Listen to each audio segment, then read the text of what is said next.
Nous allons commencer.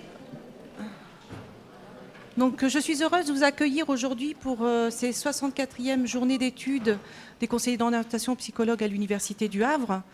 Donc, le thème de ces journées sera orientation et réseau. Je tiens donc à remercier tous les partenaires qui ont pu se joindre à nous aujourd'hui pour cette matinée d'ouverture. Donc, je vais vous présenter les personnes qui sont à côté de moi. Donc, vous avez Madame Thibaudot-Reynaud, qui est l'adjointe au maire en charge de l'éducation. Ensuite, Monsieur Jean-François Lucier, vice-président de l'Université du Havre. Monsieur Bélier, inspecteur général de l'éducation nationale en charge de mission des conseillers d'orientation psychologue. Monsieur Dominique Ocard, président de l'Association des conseillers d'orientation psychologue de France. Donc, je vais laisser la parole à Madame Thibaudot, à Monsieur Jean-François Lucier. Monsieur l'inspecteur général, représentant Madame la ministre, Madame l'adjointe au maire, Monsieur le Président, Mesdames et Messieurs, chers collègues. Le président Regem, retenu, ne peut être présent et vous prie de l'en excuser. Mon petit doigt me dit qu'il préférait être ici. Je crois qu'il est avec les commissaires aux comptes. Je ne suis pas sûr qu'il s'amuse autant que nous. Ceci dit, je dois reconnaître qu'il m'a fait grand plaisir en me demandant de le représenter ici. L'orientation n'est pas un sujet neuf pour moi. J'ai dirigé pendant 5 ans le service oiseau de cette université, en charge entre autres de l'orientation. J'ai même eu le plaisir d'accueillir en stage Lydia de Rem, ici présente, qui, si j'ai bien compris, est un peu le chef d'orchestre de vos journées à Vrèze. Je souhaitais, je dirais, faire un discours un peu soulignant un peu les changements et je dirais, le fait que l'orientation se retrouve au centre des préoccupations actuelles. Les objectifs que se donne la nation en termes de niveau d'études pour sa jeunesse et l'ambition de construire une société de la connaissance vous mettent en première ligne. L'hétérogénéité des talents dont les bacheliers font preuve est un défi pour l'enseignement supérieur, et en particulier pour les universités qui doivent les accueillir toujours plus nombreux. Les inscriptions ne sont pas encore complètement terminées, mais nous pouvons déjà prévoir une augmentation de 15% des LA inscrits dans l'établissement et même de 30% dans les filières scientifiques. Je ne résiste pas à l'envie de rappeler que traiter ces augmentations à moyens au mieux constants relève de la gageure. Mais je reconnais que c'est un peu hors sujet ce matin, donc je n'insiste pas. Vous connaissez tout ça au moins aussi bien que moi. En revanche, ce qui est dans le sujet, c'est que dans la mesure où nous avons à cœur de faire réussir nos étudiants, nous avons besoin de vous. Le paradigme sur lequel repose notre système éducatif, souvent connu sous le nom de méritocratie républicaine, a été développé pour reconstituer des élites que la Révolution venait de décapiter. Vous excuserez, j'espère, cette formulation lapidaire, mais si j'ai bien vu le déroulé, je ne dispose que de 5 minutes. Ce paradigme, disais-je, montre ses limites. Sous couvert de garantir l'égalité des chances, il privilégie la sélection par l'échec. Il faut bien reconnaître que cela a fonctionné et que la démocratisation de l'instruction publique a été une réalité. Il faut également reconnaître que ce n'est plus le cas et que l'accès et la réussite dans les formations du supérieur redeviennent de plus en plus inégalitaires. Notre société s'est durablement éloignée d'une situation de plein emploi, ce qui augmente considérablement les enjeux de la formation, tant il est vrai et démontré par de nombreuses enquêtes qu'un diplôme de l'enseignement supérieur a un impact très important sur l'insertion professionnelle. Certaines familles, conscientes de ces enjeux et considérant les parcours d'études comme un concours pour accéder aux formations les plus prestigieuses, ont même recours aux officines privées pour compléter la formation dans les enseignements publics. C'est quelque chose dont nous devons tirer des leçons. Nous devons donc changer de modèle, et nous sommes en train de le faire, mais il faut bien reconnaître que c'est lent et que c'est compliqué. 2 leviers complémentaires, l'un de l'autre, sont actionnés, je ne suis certainement pas exhaustif aussi, mais pour l'essentiel, pour réussir cette révolution. D'une part, mettre en place une vraie reconnaissance de formation tout au long de la vie, afin de pouvoir affirmer sans rougir à un jeune qui n'a pas obtenu un diplôme de niveau Bac plus 5 à 25 ans que non, sa vie n'est pas finie, et ainsi relâcher une partie de la pression qui pèse sur la formation initiale. D'autre part, admettre que proposer des parcours différenciés, adaptés à des populations hétérogènes, afin de permettre à tous de trouver un parcours de réussite, ne constitue pas une rupture de l'égalité des chances, mais plutôt un renforcement de celle-ci. Vous aurez bien compris que les professionnels de l'orientation sont au cœur de ces propositions. Vouloir s'attaquer à la sélection par l'échec, c'est évidemment privilégier l'orientation. et considérer que les voies vers la réussite sont multiples, qu'elles ne sont pas toutes linéaires, c'est encore privilégier l'orientation. Ceci dit, il ne faut pas faire preuve d'angélisme. Et vous savez très bien que toutes les formations ne savent pas faire réussir tous les étudiants. Il est primordial d'actualiser en permanence les repères dont vous avez besoin pour accompagner au mieux le public dont vous avez la charge. Connaître tous les dispositifs mis en place par les établissements, soit secondaires pour accompagner les futurs bacheliers vers une formation bien précise, soit supérieurs pour accueillir des publics spécifiques. L'évaluation systématique des dispositifs, encore un changement de culture, et donc leur évolution permanente, rajoute de la complexité. Les réseaux sont l'instrument indispensable d'une appropriation collective et permanente de tout ce foisonnement dans une optique collaborative. C'est pourquoi le thème de vos journées me semble particulièrement bien choisi. Réseau pour échanger entre vous et partager vos expériences et faire reconnaître vos dispositifs. Réseaux locaux regroupant différents acteurs du système éducatif et permettant une meilleure coordination des actions sur un territoire. Je pense évidemment dans la cabine de Rouen au bassin emploi formation, BEF, et à la mise en place du SPRO que vous devez connaître. Réseau, et c'est important aussi, pour faire reconnaître votre expérience collective, votre expertise collective, pardon. C'est-à-dire que se faire reconnaître comme interlocuteur dans un monde en mutation, comme interlocuteur expert, c'est quelque chose d'important et les réseaux permettent cela. Réseau pour dialoguer collectivement avec les professions connexes à vos activités. Je ne peux que citer, puisque nous sommes à l'université, la Courroie, le réseau des SUIO et des BIP, que je connais particulièrement bien. Il y a d'ailleurs certainement des choses que vous avez à faire ensemble, et je pense en particulier à des formations que vous pourriez monter ensemble avec ces deux publics. Et bien sûr, réseau pour organiser vos journées nationales, qui en plus de tout ce qui est dans le programme, servent également de séances de psychothérapie de groupe, ce qui fait un bien fou, mais là non plus, je ne vous apprends rien.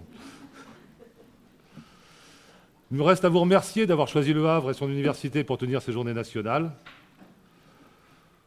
C'est un honneur pour nous de vous accueillir, donc arrêtez de nous remercier nous, c'est plutôt l'inverse. Je vous souhaite un bon séjour dans notre ville et dans notre université et des échanges riches et fructueux. Bravo.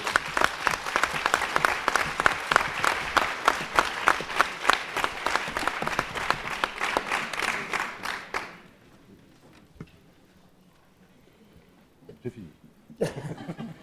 Madame Thibault-Doreno. Bonjour. Monsieur l'inspecteur général représentant Madame le ministre, Monsieur le président de l'université, Monsieur le président de la COP, Madame Derem, commissaire générale de ces journées nationales d'études, c'est comme ça qu'on vous appelle aujourd'hui. Tout d'abord, permettez-moi de vous souhaiter la bienvenue au Havre au nom de Monsieur le maire, dans cette université du Havre. Juste par rapport aux personnes que j'ai accueillies hier dans les grands salons de l'Hôtel de Ville, mon discours va être similaire puisqu'il était très sincère et comme vous n'étiez pas tous présents hier, pour certains, ce sera certainement une redite avec quelques modifications. Dans cet amphi Jules Durand, Monsieur Ocar en parlait hier, Jules Durand, donc nous y sommes dans l'amphi Jules Durand et c'est un lieu qu'on a récemment inauguré et qui est chargé d'histoire pour le Havre. Bienvenue vous aux congressistes qui viennent je suis désolée, je vais la refaire, qui viennent des quatre coins de l'Hexagone, et quoi de plus curieux que de parler de quatre coins quand on parle d'Hexagone. Je voulais aussi remercier l'Association régionale des conseillers d'orientation et psychologues de Haute-Normandie, Madame Derem et son équipe, pour avoir choisi Le Havre, et je m'associe pleinement à Monsieur l'huissier. C'est un honneur de vous recevoir ici et de mettre en lumière notre ville, ainsi que Monsieur Dominique Ocar, président. Je suis sûre que le programme qui vous sera réservé vous permettra de mieux découvrir notre ville qui est depuis 10 ans, puisque nous venons de fêter les 10 ans, inscrite au patrimoine mondial de l'UNESCO. Une ville au lendemain de la Seconde Guerre mondiale qui est complètement détruite. La Porte Océane, j'espère que vous aurez l'occasion de découvrir, était la ville la plus sinistrée d'Europe. La tâche de reconstruction était immense. Il faut faire au mieux, au plus vite. Auguste Perret, le premier architecte à oser le béton pour des raisons économiques, a convaincu de la nécessité d'utiliser ce matériau. L'ouverture, l'espace et la qualité de vie des habitants sont alors au centre des préoccupations. Une ville aussi aux mille lumières, chère aux peintres impressionnistes, je ne pourrais citer que Monet, mais d'autres. Et aussi, M. Ocar, Jean-Paul Sartre. Alors, je ne sais pas s'il a prononcé cette première phrase au Havre, que vous nous avez dit hier, Mais en tout cas, André Malraux avait dit « c'est ici que tout a commencé ». Je n'ai pas dit qu'il avait prononcé ici, mais j'ai dit qu'il l'avait prononcé. Exactement, mais je n'ai pas eu l'information depuis hier. D'accord. Vous aurez aussi l'occasion de visiter le port et vous serez amené à comprendre que la ville du Havre et le port sont indissociables, que l'eau est présente partout et aujourd'hui vous avez le soleil, messieurs, mesdames. L'importance de cette ville tournée vers la mer, vers le port, mais aussi vers l'estuaire, mais surtout vers l'enseignement supérieur. Une ville dont le campus, ici, en cœur de ville, est une volonté des différents partenaires nous avons construit l'École nationale supérieure de la marine, nous avons une filière Sciences Po, les ADAR à proximité, un IUT qui va être déménagé bientôt pour venir ici. Nous avons vraiment la volonté de faire de ce campus un campus étudiant fort, identifié et en cœur de ville. Vous allez étudier sur le thème de l'orientation. Vous êtes là pour échanger, apprendre, partager sur orientation et réseau. Et on sait tous aujourd'hui quelle est l'importance des réseaux dans le choix des orientations. Le réseau est le support dynamique de l'engagement, de la solidarité et de la coopération. Ces trois notions sont certainement celles qui ont motivé Auguste Perret en son temps. Je vous souhaite un bon engagement solidaire et coopératif au Havre lors de ces 64e Journées nationales d'études. Et je vous demanderai aussi de nous aider à bâtir le réseau du Havre. N'hésitez pas à revenir, à parler du Havre, à partager. Et je terminerai mon propos par un proverbe chinois. Dis-moi et j'oublie, montre-moi et je me souviens, implique-moi et je comprends. Excellente journée. Merci.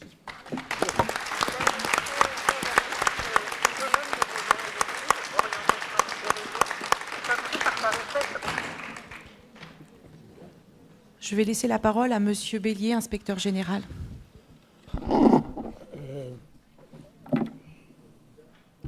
Chers collègues, bonjour à tous et à toutes. Je serai très peu disert aujourd'hui parce que la priorité revient bien évidemment au message que la ministre... je m'en occupe, pas de souci. Merci, c'est gentil. Que la ministre a souhaité vous transmettre. Il est prévu dans l'organisation de ces journées d'études qu'on se retrouve vendredi après-midi à 15h, je crois, pour que je puisse bien évidemment répondre à toutes les questions que vous vous posez, celles qui vous préoccupent et auxquelles je peux apporter des réponses, éventuellement celles qui vous préoccupent également, mais auxquelles je ne suis pas forcément habilité à apporter une réponse, si tant est qu'il y en ait une. Ce qui me semble essentiel de vous faire passer à ce stade avant que la ministre ne s'exprime, c'est le message de la volonté de la sienne et je dirais celle maintenant de l'administration d'éducation nationale de parvenir à la création du corps unique de psychologues de l'éducation nationale à l'échéance prévue, c'est-à-dire pour vous tous, ainsi que les psychologues scolaires, intégration dans le nouveau corps en septembre prochain, c'est-à-dire dans 11 mois désormais, dans des conditions qui ont été âprement discutées entre le cabinet et les organisations syndicales, mais qui aujourd'hui font l'objet, on va dire à 90%, d'un réel consensus entre toutes les parties prenantes. Juste dernier point, pour vous dire à quel point nous sommes dans un travail à flux tendu. Nous sommes réunis très longuement avec nos partenaires, la COF notamment vendredi, dans une séance marathon de 5 heures, n'est-ce pas Sylvie? Ces 5 heures au cours desquelles, avec l'AFPEN, avec la NDCIO, avec l'amicale des XAIO, avec l'amicale des UNIO, nous sommes parvenus à stabiliser, après encore quelques échanges bien évidemment, un projet de référentiel d'activité qui est en quelque sorte le squelette de ce qui pourra devenir un référentiel de compétences, référentiel d'activité qui va partir, si j'ose dire, dans la moulinette du dialogue social, bon, qui sera certainement, je compte sur certaines de nos organisations, qui sera revu, amendé, complété, un peu chahuté. Mais globalement, je crois que nous sommes arrivés aujourd'hui, nous avons dépassé en tout cas le milieu du gué. Voilà. Nous voyons désormais émerger l'autre rive d'un horizon qui, souvenez-vous encore, il y a quelques mois, semblait bien éloigné. Voilà. Donc, comme je le dis à vos représentants, comme je le dis aux sociétés savantes comme la vôtre, comme je le dis, y compris d'ailleurs aux administrations, nous avons un devoir, c'est de réussir. Voilà, c'est de réussir ce pari et j'allais dire de réussir non seulement le pari de l'intelligence, comme on dit partout, mais surtout celui de la concrétisation de, pour certains d'entre nous, 70 ans, mais ils ne sont pas là, 70 ans de vœux et d'espoir, et pour d'autres, en tout cas, depuis les textes de 85, la reconnaissance du titre de psychologue de plein exercice pour les conseillers d'orientation psychologue. D'ailleurs, je note à cet égard que Lydia, tout à l'heure, a encore oublié, parce que dans notre vocabulaire, ce sera difficile de l'intégrer, pourtant c'était tellement espéré, le titre de psychologue de l'Éducation nationale plutôt que celui de conseiller d'orientation psychologue. Mais avec le temps, ça viendra. Voilà. Bon, sans plus attendre... je vais passer la parole une petite minute à Monsieur Ocar. D'accord. Voilà. Simplement, j'ai reçu hier soir très tard la vidéo, donc j'ai eu le privilège de la voir un tout petit peu avant vous. Donc on va la découvrir. En tout cas, j'aurai l'occasion samedi de remercier la ministre, puisque comme elle le dit dans sa vidéo, elle va recevoir une délégation de la COF.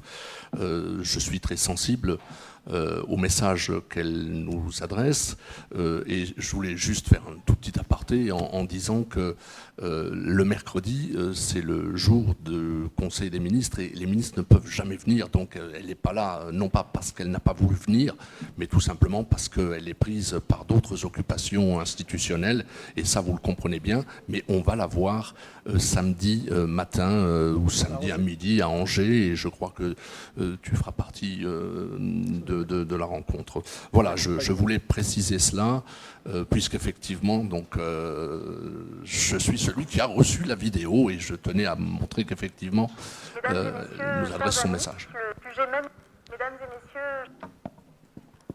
On a juste un petit souci de son, donc j'ai repassé mon micro parce que je pense qu'il va falloir utiliser au moins 3 d'entre eux. Pardon ? Non, mais ça n'a rien à voir. C'est qu'il n'est pas connecté à la sono. Le son n'est pas connecté à la sono, donc voilà. Et le technicien... Mesdames et messieurs, chers amis, le sujet même de vos journées d'études, orientation et réseau, s'inscrit par sa richesse au cœur des enjeux d'aujourd'hui. Le réseau est en effet une notion profondément polysémique et vous allez en exploiter toutes les dimensions, institutionnelles, relationnelles, psychologiques, et même le devenir insecte de l'humanité qui, je vous l'avoue, a beaucoup piqué ma curiosité. Le réseau que je veux évoquer, moi, aujourd'hui avec vous, c'est celui qui unit, qui relie, qui soutient, et non celui qui entrave. C'est un réseau précieux et bénéfique que vous formez au sein des établissements, des CIO, dans vos partenariats avec l'ensemble de la communauté éducative. Grâce à lui, l'élève ne reste pas prisonnier dans les mailles du déterminisme social, mais tisse au fil des années un parcours cohérent, en lien non seulement avec ce qu'il est, mais aussi avec ce qu'il sera, en articulant l'individuel et le collectif dans une dynamique constructive. Ce réseau des CIO que l'État s'est engagé à maintenir est aussi un filet qui soutient, faire acquérir la compétence à s'orienter dans un monde complexe et en intégrant toutes les facettes de son identité et de ses appartenances, c'est un défi que vous relevez quotidiennement pour accompagner chaque élève vers l'autonomie intellectuelle, affective, sociale.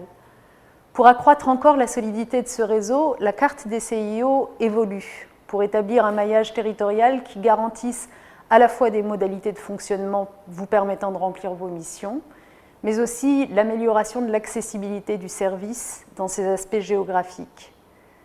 Retisser ce réseau, c'est le plus sûr moyen de nous assurer une politique cohérente d'orientation.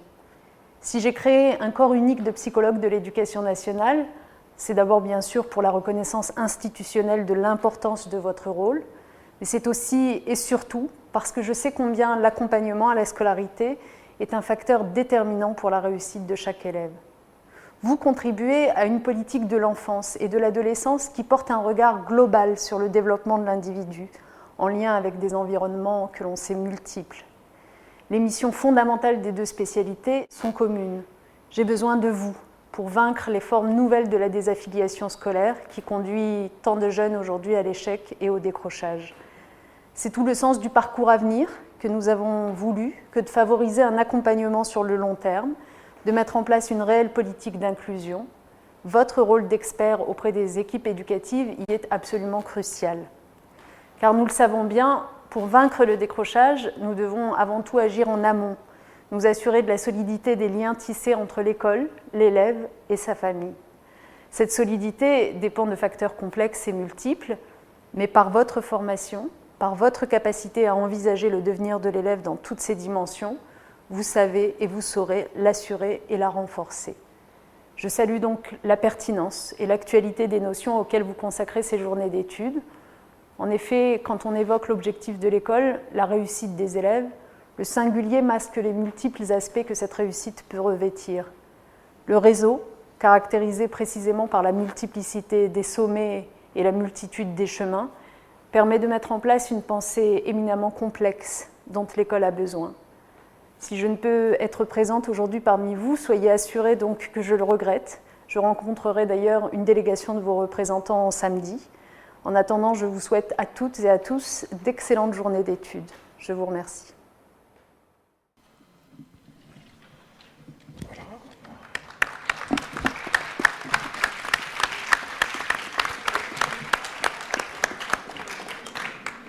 Je dirais que vous avez applaudi. Je vais passer la parole à Monsieur Ocard, le président de l'Association des conseillers d'orientation psychologues.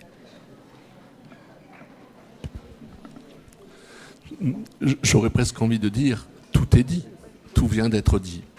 Et pourtant, les mots sont rassurants. C'est vrai que quand je l'ai écouté hier soir et quand je réécoute maintenant, je me dis qu'il y a des pistes, il y a des perspectives. Mais en même temps, vous le savez bien, les mots ont parfois être très rassurants, les faits sont têtus. Et je reviendrai sur cette question-là dans mon allocution. Je vais simplement adresser mes remerciements d'abord à tous les intervenants à cette table, à vous, Madame la représentante de la mairie, qui doit partir, qui doit nous quitter. Et voilà, je vous prends juste en train de partir. Merci beaucoup de votre accueil.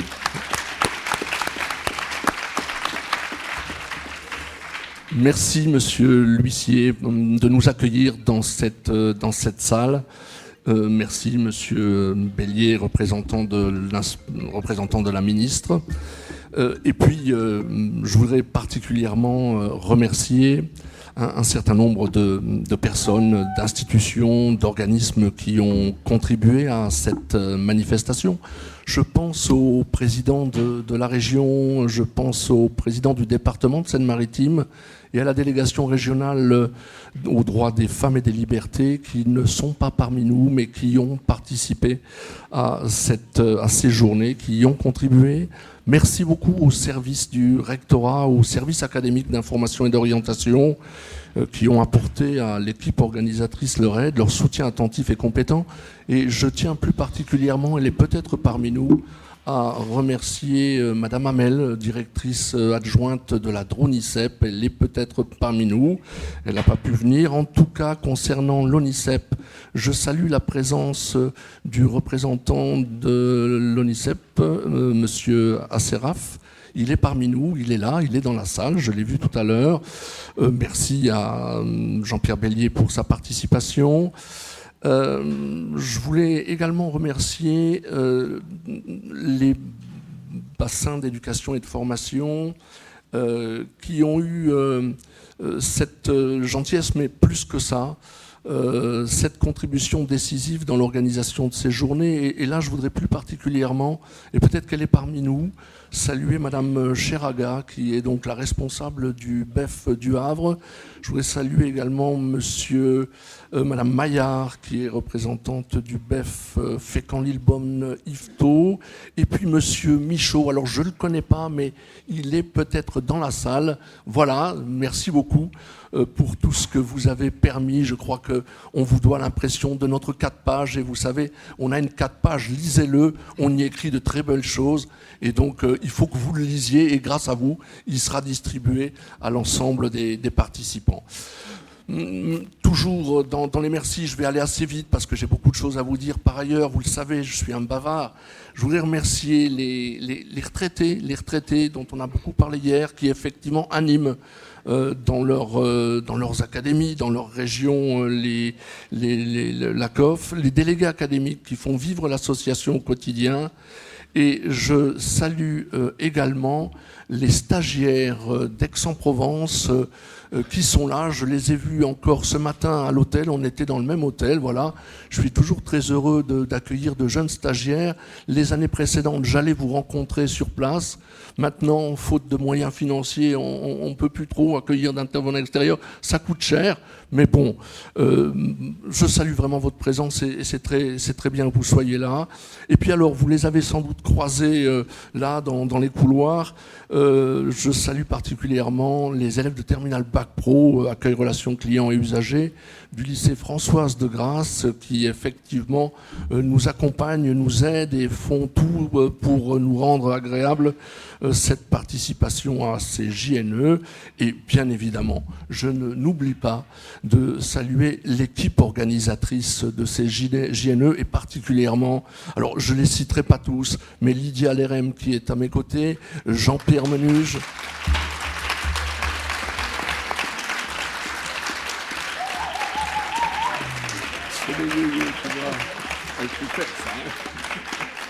bon, et je salue aussi tous les personnels, tous les conseillers d'orientation psychologue et tous les directeurs de CIO qui se sont impliqués dans cette affaire. Ce que je constate, c'est que pour l'organisation de ce congrès, il y a vraiment eu une espèce de synergie entre les conseillers d'orientation psychologue, les directeurs de CIO et les chefs d'établissement. Et ça fait quand même chaud au cœur, je tenais à le dire. Et j'y tiens, parce que c'est par vous, et je pense au collectif, que ces JNE ont lieu. Je crois qu'il y a un collectif dans cette académie, il y a un collectif qui effectivement s'est fait remarquer par sa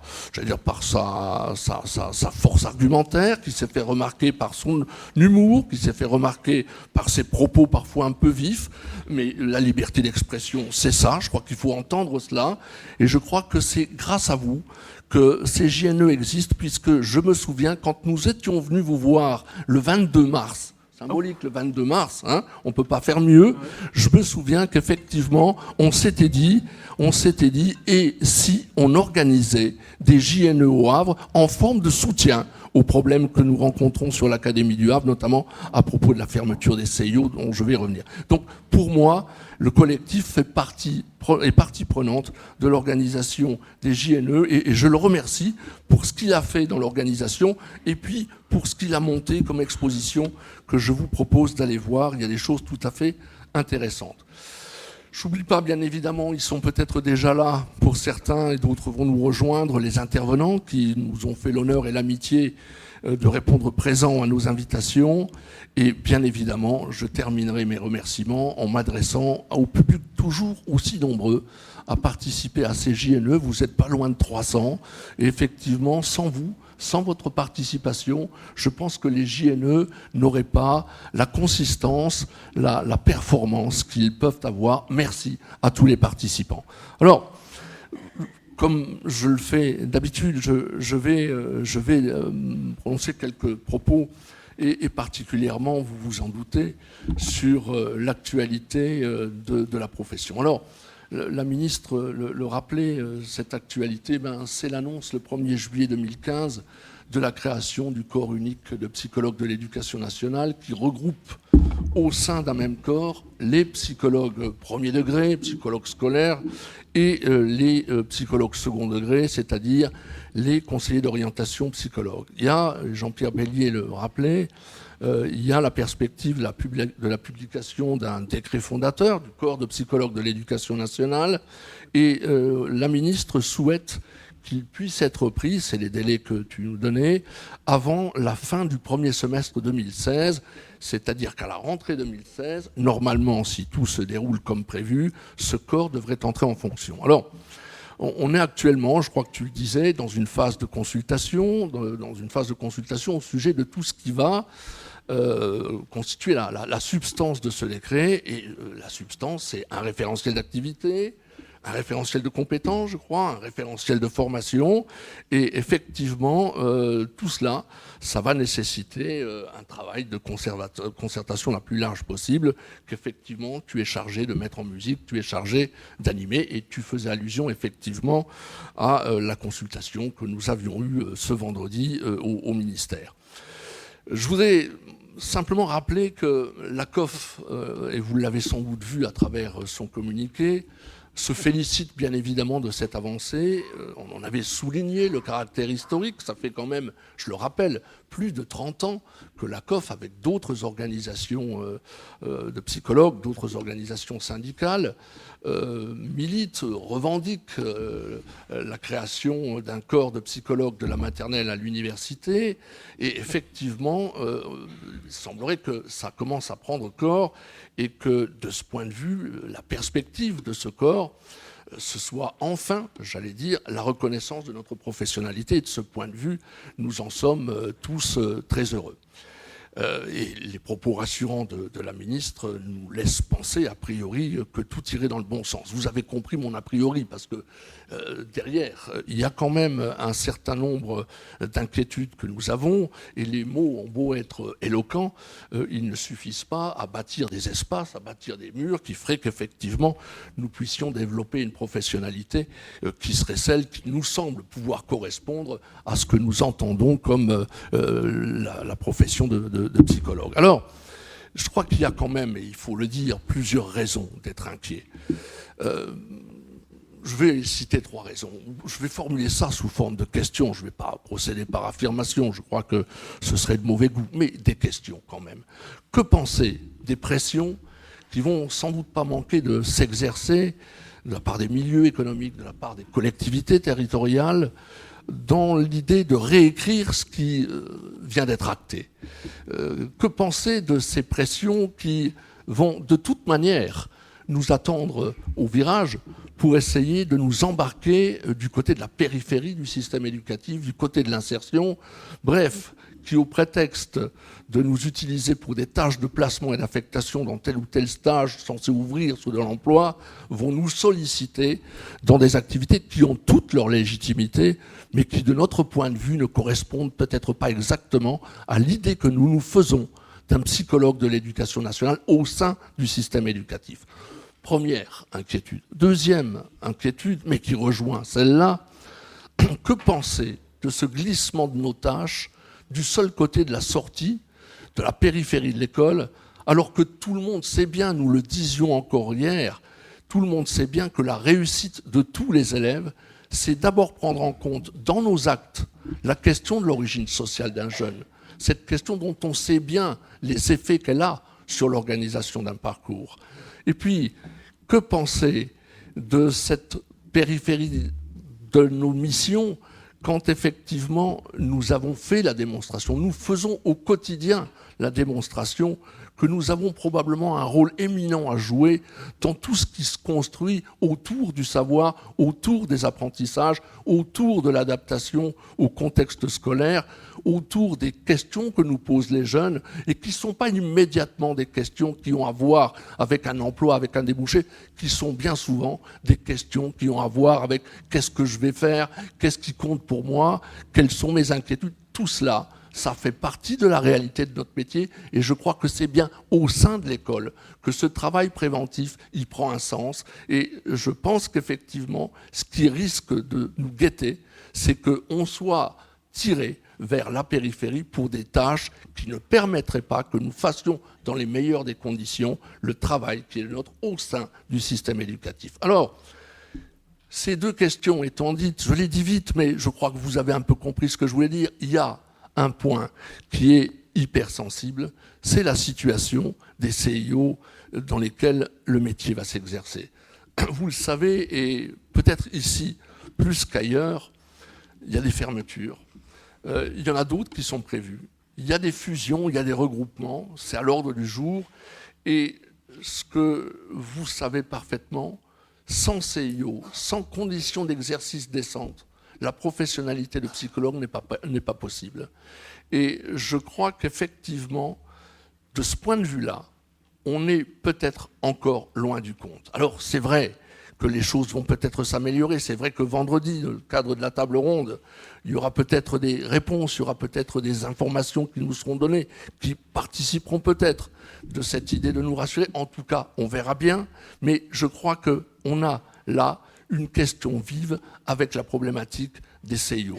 On a une question d'autant plus vive qu'effectivement, les collègues expriment leur ras-le-bol, les collègues expriment un profond malaise et on constate de plus en plus une espèce de désinvestissement, une espèce de démobilisation, alors même que quand nous allons dans les académies, quand nous organisons des journées académiques d'études, on sent bien le besoin de discuter de sa professionnalité, on sent bien le besoin de parler métier, d'exercer son métier. Et l'enquête de la COF qui est actuellement en cours d'édition montre que les conseillers d'orientation psychologue n'ont pas du tout renoncé à leur métier. Ils ont tout simplement envie de faire leur métier dans les conditions les meilleures possibles. Alors, je voudrais juste dire un mot sur ce qui, de mon point de vue, permettrait de comprendre ce qui nous arrive. C'est le mot de réforme. On assiste depuis 2 ou 3 ans à une accélération phénoménale du rythme des réformes, à tel point, et je pense que tu ne me démentiras pas, que ceux qui sont chargés dans les ministères de les préparer, ces réformes, de les mettre en musique, peinent parfois à en suivre le rythme. La réforme des rythmes scolaires, la réforme des programmes scolaires, la réforme territoriale qui va nous impacter. Il y en a encore plein d'autres. Ce mot de réforme, du point de vue du pouvoir politique, est bien évidemment paré de toutes les vertus, dont celle capitale, qui est peut-être moins dite celle-là, de réduire la dépense publique et de faire en sorte que ces réductions de dépenses rapportent en 2016 11 milliards d'euros. Le problème de ces réformes, c'est bien sûr la vitesse avec laquelle elles sont menées, mais c'est aussi les tensions et les antagonismes qu'elles suscitent. Et surtout, la façon dont elles clivent les réalités humaines. D'un côté, il y aurait les modernes, il y aurait les innovateurs, les inconditionnels du changement permanent, les addicts de l'innovation, ceux qui veulent faire bouger les choses, qui veulent faire table rase de tout, et de l'autre, ceux dont nous serions peut-être, et qu'on présente généralement comme les indécrottables défenseurs du statu quo, eh bien, tous ces gens d'un autre âge, soucieux de leurs petits privilèges, incapables de s'adapter aux évolutions modernes et aux innovations. Je dis ça parce que, écoutez les débats, souvent, c'est sur cette partition-là que les choses se disent, et je crois qu'effectivement, on va arriver à un moment où le simple fait de dire que nous sommes les défenseurs du service public, surtout après les fracassantes déclarations d'Emmanuel Macron, ça risque de nous faire passer ipso facto pour des gens d'un autre âge et d'une autre époque, corporatistes en diable. Soyons modernes. Si être moderne, c'est renoncer au service public, si être moderne, c'est rentrer dans le cycle infernal que prophétisait un économiste qui s'appelait Joseph Schumpeter avec la destruction créatrice. On détruit un truc, on en crée un autre, et le cycle infernal de cette destruction créatrice. Alors, c'est vrai que de ce point de vue-là, je ne suis pas moderne, et je l'assume, mais je crois que je ne suis pas le seul. Une réforme, ça sert à quoi? Ça sert, je le disais, à diminuer la dépense publique, c'est légitime, mais quand derrière cette diminution, il y a une réorientation de la dépense publique sur des actions à l'efficacité quand même parfois douteuse, et que cette réorientation de la dépense publique se fait sur le dos des acteurs que nous sommes, se fait sur le dos des CIO, vous pouvez comprendre qu'on ne soit vraiment pas très content. Alors, je vais être court, puisque effectivement le temps presse. Je voudrais simplement, à l'aune de ce que je viens de dire, m'interroger sur le statut de psychologue de l'éducation nationale, de l'acteur qui va travailler avec les enfants et les adolescents pour leur donner des clés pour penser leur avenir. Est-ce que, du point de vue de ce que je viens de dire, est-ce que ça reste une coquille vide ? Est-ce que, d'une certaine façon, la perspective risque d'être bouchée, au motif que je viens d'indiquer? J'ai presque envie de dire qu'au fond, j'en sais rien. J'entends les intentions, je prends acte de la volonté de faire avancer le dossier, mais là où je suis optimiste, c'est quand je regarde du côté du jeu politique. Ça peut vous paraître bizarre, mais je vais essayer de faire là 2 observations qui vont vous permettre de comprendre que, sans être trop naïf, au-delà des déclarations de bonnes intentions, au-delà de la rhétorique, on peut peut-être avoir de bonnes raisons d'espérer quand même. Et c'est 2 observations que je ferai. La première, elle s'appuie sur des faits. Dans l'espace politique, de plus en plus d'acteurs concourent à sensibiliser les décideurs politiques à l'intérêt qu'il y a à prendre en considération la question de l'enfance et de l'adolescence et à considérer l'enfant et l'adolescent dans sa globalité. Je crois que la ministre a sans doute été très sensible à cela, puisqu'elle parle effectivement d'une approche globale de l'enfance et de l'adolescence. Et effectivement, je pense qu'il y a de plus en plus d'acteurs publics qui ont cette idée de mettre en place des dispositifs qui ne soient pas centrés sur l'instrumentalisation du développement économique tel qu'effectivement elle prend en compte le sujet pour le rendre employable seulement et strictement.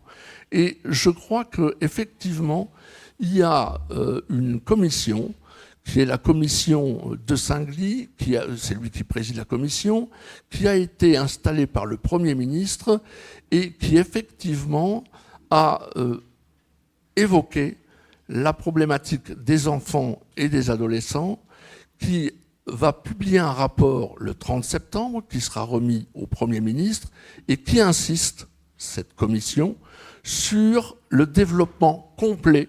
Alors c'est vrai que le mot est peut-être un petit peu totalitaire, mais sur le développement complet d'un individu relationnel. On parle dans ce rapport et dans cette commission d'éducation au lien, on parle d'accompagnement vers l'autonomie, on parle de prévention, on parle de toutes choses qui nous parlent d'une certaine façon, et je crois que nous serions bien inspirés de nous y référer, et je pense que le politique pourrait lui aussi s'y référer. Première piste. Deuxième observation que je vous propose, c'est que paradoxalement, la crise, c'est une chance pour nous. Alors vous allez me dire, mais pourquoi il nous dit ça? Eh bien, c'est pas ce que je dis.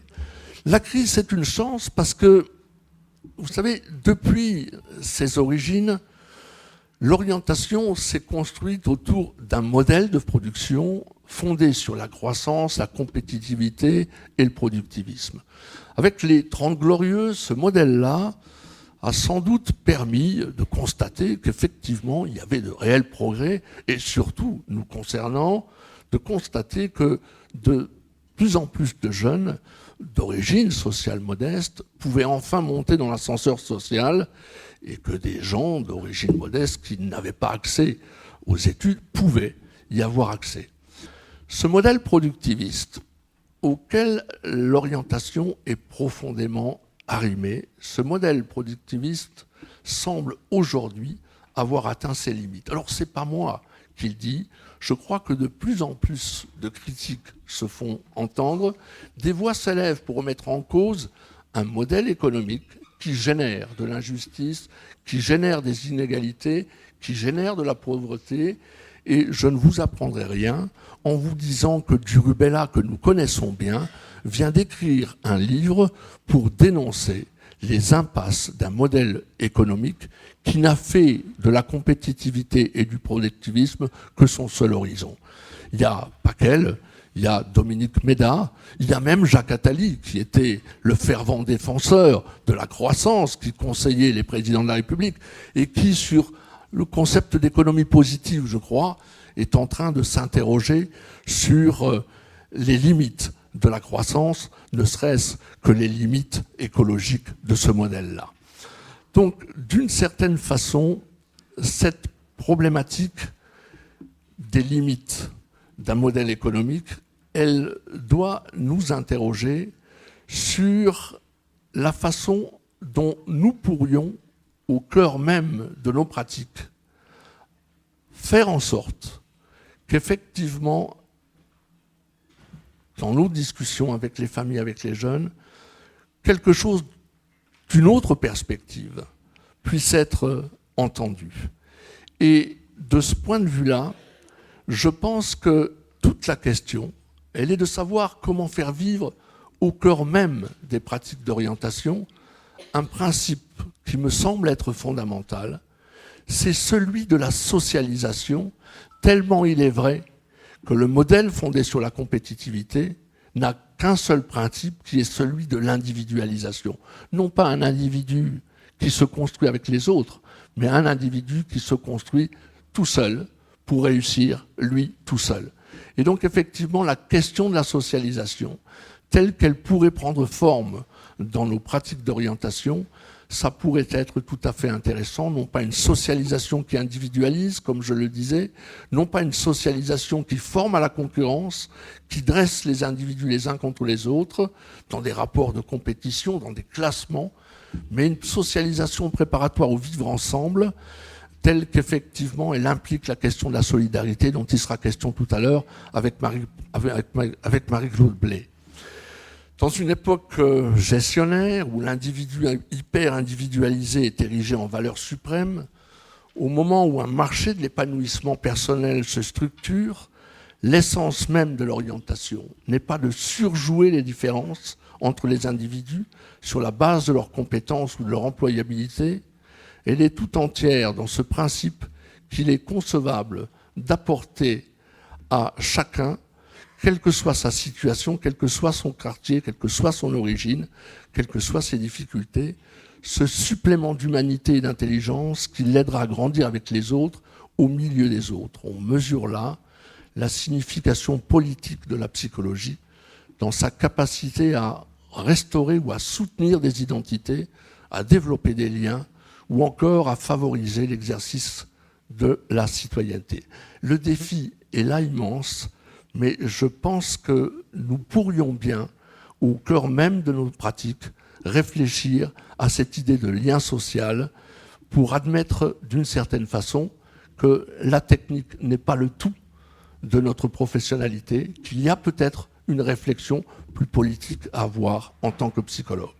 Pour conclure, je sais qu'il va falloir que je conclue, je voudrais tenir des propos un peu plus personnels et vous dire que ces 6e JNE, 6e Journée nationale d'études que je préside, ce sont ces 64e Journée nationale d'études, ce sont, en tant que président, la dernière Journée nationale d'études que je présiderai, puisque je ne me représenterai plus aux fonctions de président de l'ACOF pour une raison très simple, c'est que je suis retraité depuis le 1er mars et il me semble tout à fait légitime qu'une association comme la nôtre, qui est une association jeune et dynamique, qui est une association qui sait prendre sa part dans les mouvements, dans les bagarres, doit être représentée par des gens qui soient actifs et sur le terrain. Ce sera plus mon cas et donc je ne me représenterai pas à la candidature de la présidence. Par contre, je participerai au CA. Je pense qu'effectivement, j'aurai peut-être des choses à transmettre et je le ferai volontiers. Je voulais simplement dire que pendant les 6 années que j'ai passées comme président de la COF, j'ai beaucoup appris. J'ai beaucoup appris de vous tous, j'ai beaucoup appris des gens, des hommes et des femmes que j'ai pu rencontrer. Ça a été très enrichissant, ça a été hyper prenant. On est tout le temps en train de bosser d'une certaine façon. On a passé des dimanches à essayer de concevoir les stratégies. Et vraiment, et là, Sylvie, je te regarde parce que on a hyper bien fonctionné ensemble pendant 6 ans. Et je remercie tous les membres du CA et je remercie tout particulièrement la secrétaire générale avec laquelle je pense qu'on a fait un sacré duo. Et ça, je le regretterai toujours. Mais je te reverrai dans le cadre des CA que nous aurons bientôt. Avec émotion, c'est vrai, et avec quand même un peu de soulagement, je vous le confesse, je continuerai mon chemin avec vous. J'ai d'autres projets, j'aurai d'autres rythmes, j'aurai d'autres formes associatives. Et bien évidemment, je vous en ferai part. Je l'ai déjà fait hier lors de l'AG, puisque effectivement, je pense que ce que je vais faire du côté de l'histoire de la profession, ça peut très utilement concerner la profession. Voilà ce que je voulais dire dans mes mots introductifs.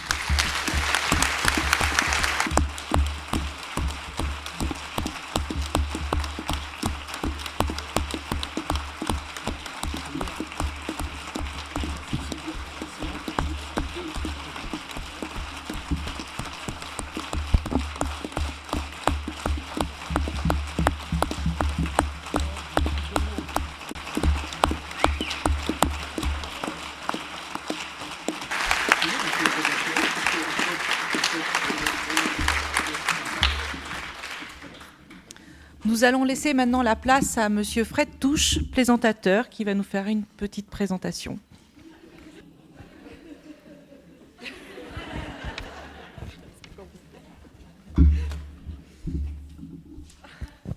C'est une blague. Je préfère. Bonsoir à toutes, bonsoir à tous. Je parle à ceux qui se sont mis sur l'heure de Rio de Janeiro, puisque à Rio de Janeiro, il est 10h du soir. Faux. C'est en Chine qu'il est 10h du soir. À Rio de Janeiro, il est 7h du matin. Peu importe. Bonjour à tous, bonjour à toutes. C'est par un grand, un généreux, un volontaire coucouroudou que je décide d'inaugurer ma prise de parole. Oui, un coucouroudou généreux, un coucouroudou rempli de sympathie à votre égard, un coucouroudou humaniste, un coucouroudou goguenard, un coucouroudou iconoclaste. Alors oui, je le dis, coucouroudou à vous, Madame la Présidente, qui confondait avocat et acteur. Coucouroudou à vous, cher Président Ocard. Coucouroudou à vous, Monsieur l'Inspecteur Général. Coucouroudou à vous, Monsieur Michaud. Coucouroudou à vous, les stagiaires de Aix-en-Provence. Coucouroudou à tout le monde et coucouroudou à moi.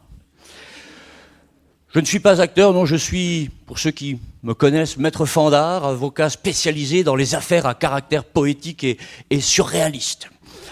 Je crois, si j'en écoutais un peu les bruits de couloir, aujourd'hui, cher vice-président, je crois qu'en matière de surréalisme, nous sommes un peu vernis.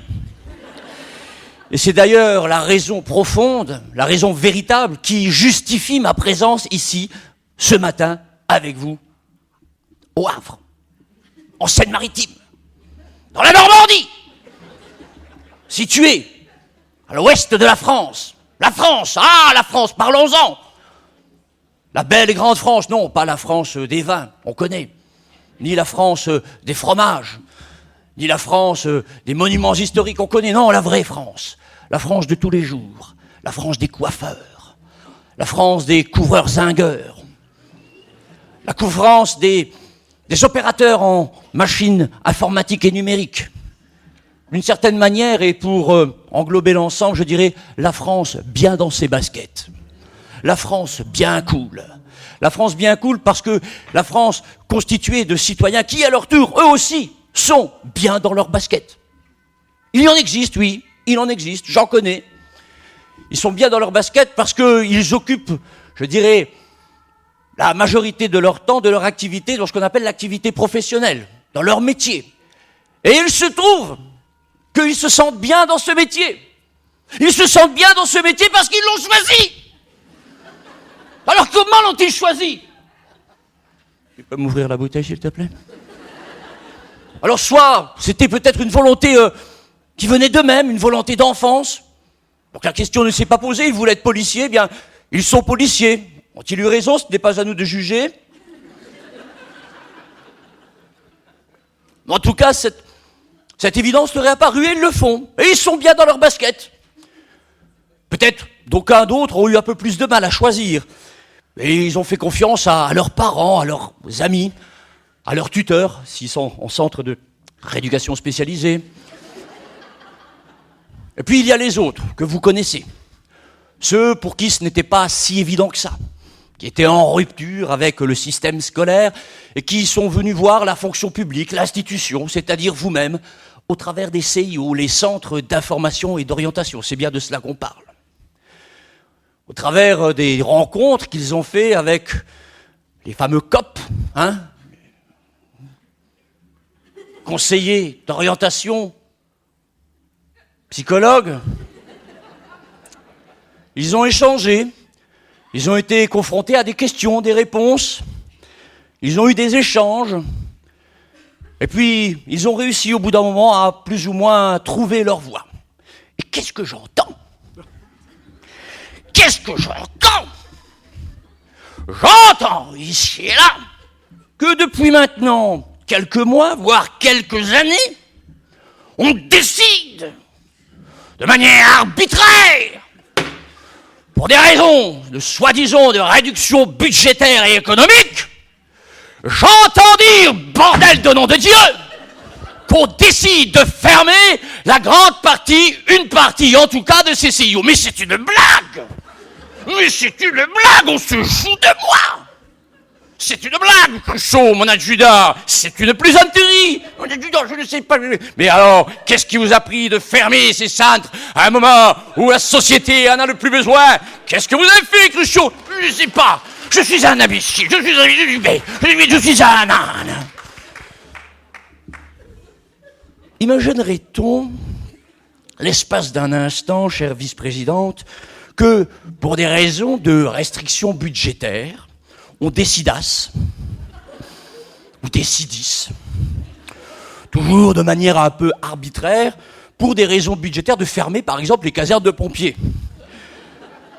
C'est vrai que la plupart du temps elles ne servent à rien, tout comme d'ailleurs les casernes, peut-être moins les commissariats. On décide de fermer ces endroits. On dit tout à coup, ben voilà, il n'y en a plus besoin. Accepteriez-vous, Madame la vice-présidente, Monsieur le Président, inspecteur général, Monsieur Michaud, stagiaire d'Aix-en-Provence, accepteriez-vous, tout simplement pour participer à cette réduction budgétaire, d'accueillir chez vous le corps de sapeurs-pompiers de Beuzeville? Accepteriez-vous, chère madame, de placer dans votre garage un char d'assaut? Accepteriez-vous, cher ami stagiaire d'Aix-en-Provence, de recevoir dans votre petit appartement d'étudiant un corps complet de CRS, sous prétexte de réduction budgétaire? Vous l'avez compris. Le CIO, par son aspect purement physique, composé de matériaux, parfois du placo-plâtre, oui, bon, composé de tables, de chaises, d'ordinateurs, de photocopieuses qui marchent, est un repère physique, bien identifié par la population. Et c'est par cette même désignation purement physique qu'il sert au tout à chacun de le rassurer. Il sait que c'est là qu'il va pouvoir rencontrer les fameux conseillers d'orientation psychologique qui, par leur savoir-faire, leur capacité, leur métier, leur professionnalisation, vont pouvoir les aider. Ce sont des repères, ce sont des boussoles. Et je dirais que les conseillers d'orientation, je vais dire, psychologiques, sont le mécanisme de cette boussole. Ce sont les aimants. Ce sont les aimants qui perdent, au tout à chacun, aux citoyens un peu perdus, eh bien, de ne pas perdre le nord. Alors, en ce moment où je vous parle, 3 mots me viennent à l'esprit. liberté, oui. Parce que par cette action, vous permettez à chacun de trouver sa voie et de devenir un individu libre et responsable. Égalité parce que cette action, vous la faites pour tout le monde, sans distinction de catégorie sociale, ni d'espèce. Je ne sais pas si vous le faites encore aux animaux, mais vous en seriez capable.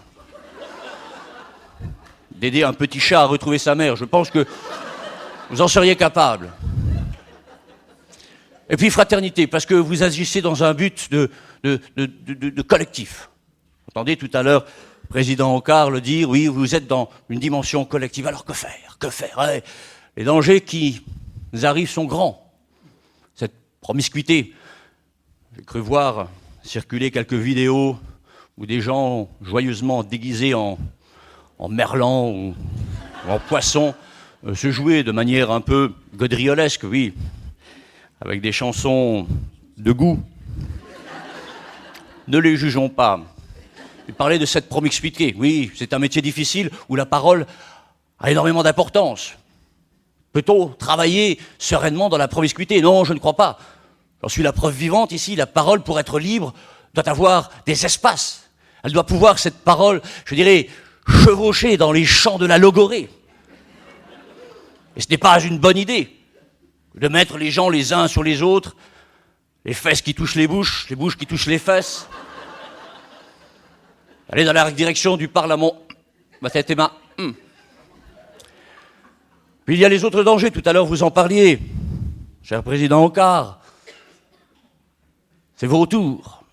C'est vos tours qui tournent autour de vous. C'est vos tours de la mercantilisation. Oui, vous voyez de qui je parle.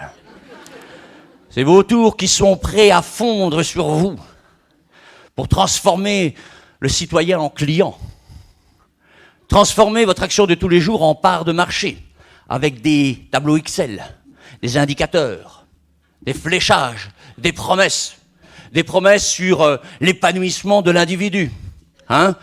On dépend du travail que vous faites sur l'individu dans le collectif. Non, l'individu au-dessus de nous, la compétition.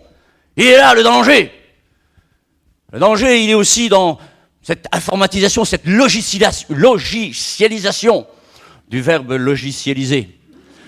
Où il suffit pour maintenant répondre aux questions juste de cliquer. Disant, viens voir s'il te plaît, tu as envie, si tu veux te faire réformer. Alors ces dangers sont grands et la tâche est grande pour vous. Je vais être honnête avec vous, je n'ai aucune solution à vous apporter. J'ai cru comprendre tout à l'heure qu'il y avait de bonnes idées. La seule chose auquel je puis me raccrocher, c'est ce à quoi je faisais allusion tout à l'heure, en disant que vous étiez d'une certaine manière un mécanisme de boussole. Vous étiez les aimants. Ouais. Dans le mot aimant, il y a évidemment le mot aimer, du verbe amour.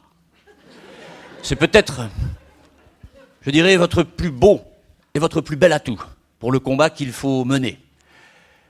Alors je ne peux que vous enjoindre à tous de faire usage de cet atout le plus justement et le plus habilement possible. De cet amour de l'autre, de cet amour du travail bien fait, de cet amour des belles choses. Et c'est pour cela qu'à tous et à toutes, au nom des personnes qui vous doivent beaucoup, que vous avez aidées, et à tous ceux qui restent à venir, je vous adresse à tous un généreux et salutaire coucouroutou.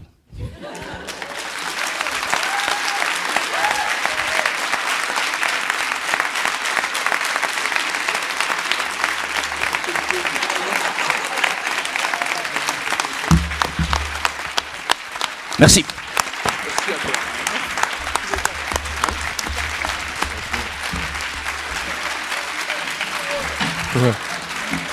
Non, remercie pas, c'est pas...